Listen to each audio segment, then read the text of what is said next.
Hey guys, basically today I'm going to be trying to do a really quick makeup for every day, because my problem is every day that I take like 10 hours doing it, even though it's the most simplest thing. And I like to think that over the years I've perfected like a shorter routine. I haven't, but I like to think that. I'm breaking out. When am I not? The only problem with this routine is that when it's winter like it is now, when I do it, I can't really wear anything that's going to show the rest of my body because my face will be a different colour. I mean, it happens, what can you do?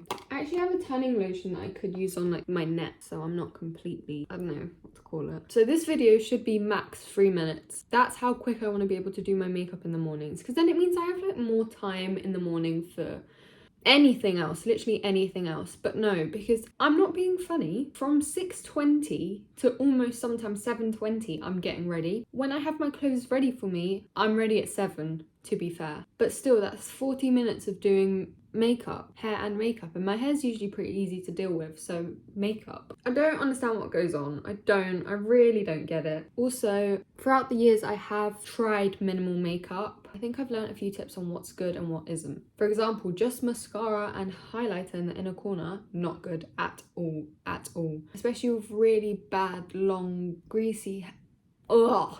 And I have a specific video in mind where I literally look disgusting because it's winter, my hair has no shape or anything to it, it's greasy, there's no styling going on whatsoever, my skin is dry, my makeup looks crusty and ugly. What you'll need, or what I'm presuming you'll need. By presuming I mean I've never done this look before. I mean, no, yes I have, but like I've never done it in a quick way. So maybe it isn't a quick routine. Okay, whatever. Primer. Bronzer. Now this isn't a particularly good bronzer, so I'm not gonna recommend it to you because I don't really like it that much, but it will do. Blush. I'd say this is pretty optional. I think if in a rush, this could be discarded from the routine. Eyebrow gel. This is one of my favourite products that I own. It's the Anastasia Beverly Hills, what's its name? Brow something. Whatever, it's the brow gel. And it's so quick and easy to use. Only problem is it doesn't really hold in place. But that's not an issue. With me, my eyebrows are already like pretty shaped. So what I can do, I can literally just brush them back and then they'll go into a shape. So it's not that bad. And then mascara. Actually, also highlighter. First you prime. Well, first you do your skincare and then you put on hair and love. Then you put on primer. Now this is the e.l.f. Poreless Putty Primer. I don't know if it works or not, don't ask me. Also, if you notice, I don't have concealer in my daily routine because I literally don't care. What's concealer used for? Covering up spots and dark areas of your face. I don't care. There's no point in covering that up because it's gonna show either way. I've had acne since I was 13, so really I don't care anymore. Well, I do care. It does get me frustrated sometimes, but it's not to the point where I won't go into school just because I'm breaking out of it. 13, maybe even 12. If it is 13, that would mean 4 years of not clear skin once. Actually, during the summer sometimes, oh my god, I posted this on my Snapchat story and Ivala pointed it out. My skin looked really good, apart from like 1 or 2 spots. It looked smooth and clear. Then again, I was really happy. It was a really great time in my life. I was in America. It was summer.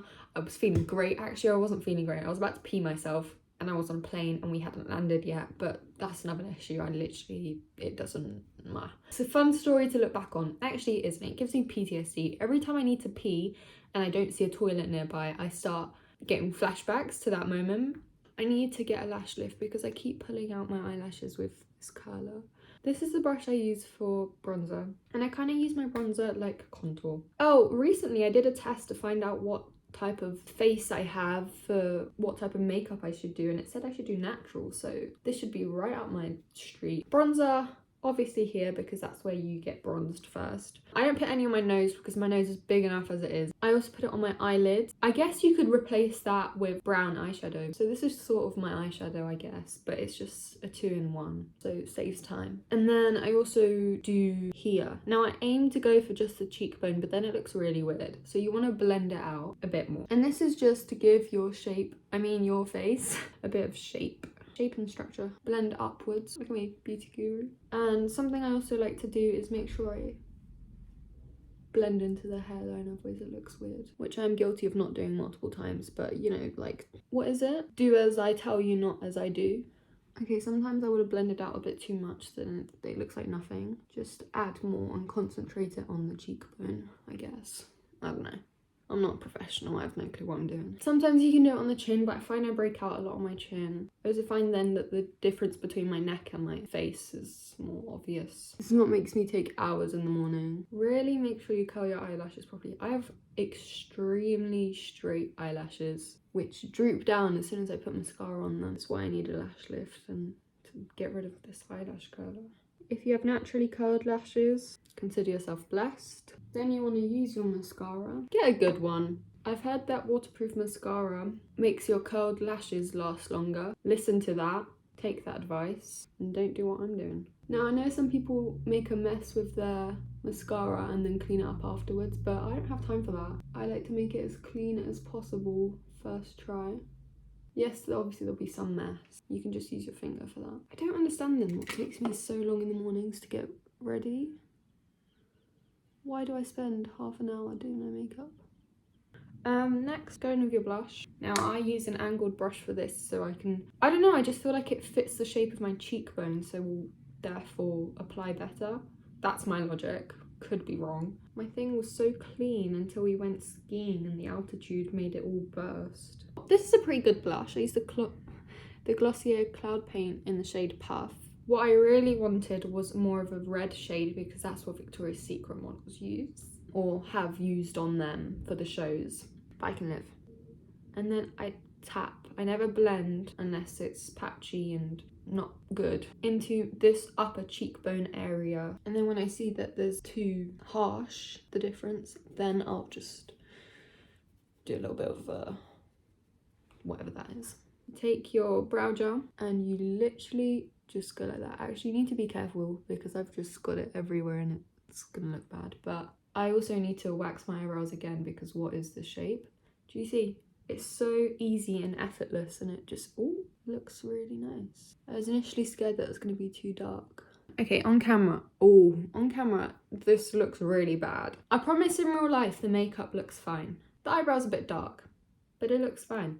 And then I highlight the inner corner, which is actually harder, like more risky than people think. I've had so many instances where it just hasn't looked good. I don't know how to explain it. If you ever see someone with their inner corner highlighted in real life, you'll know if it's good or not. Sometimes it just looks bad. Bad, unblended, harsh, way too harsh. I think the trick for that is to keep it concentrated really on the eye part and not, do what I've done there and move it down into this area here. And then this is the part that takes me forever because I have to go back in and curl again and then reapply. Actually, sometimes I don't reapply. Depends how the lashes look.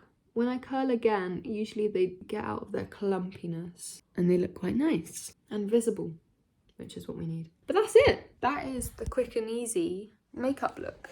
And I promise you it does look good in real life. It's just the lighting makes it look a bit weird. It's good enough for school, gosh. It does need a bit more blending out though. That was my quick and easy makeup. Oh, you can always put on a lip gloss, which is what I want to do right now. I hope you enjoyed. I hope this taught you or gave you inspiration for your own everyday quick easy makeup, because that's what we need. I have been getting videos out. Be proud, because I am. I'll probably see you next week because that's how on task I am. I can literally say I'll see you next week and I might actually see you next week. This was it. Might have to start tanning my neck, but it's all good. See you next time. Love you. And I've actually done a good highlighter this time. Achievement. I would kiss the camera, but my lip gloss is gonna go on it. Actually,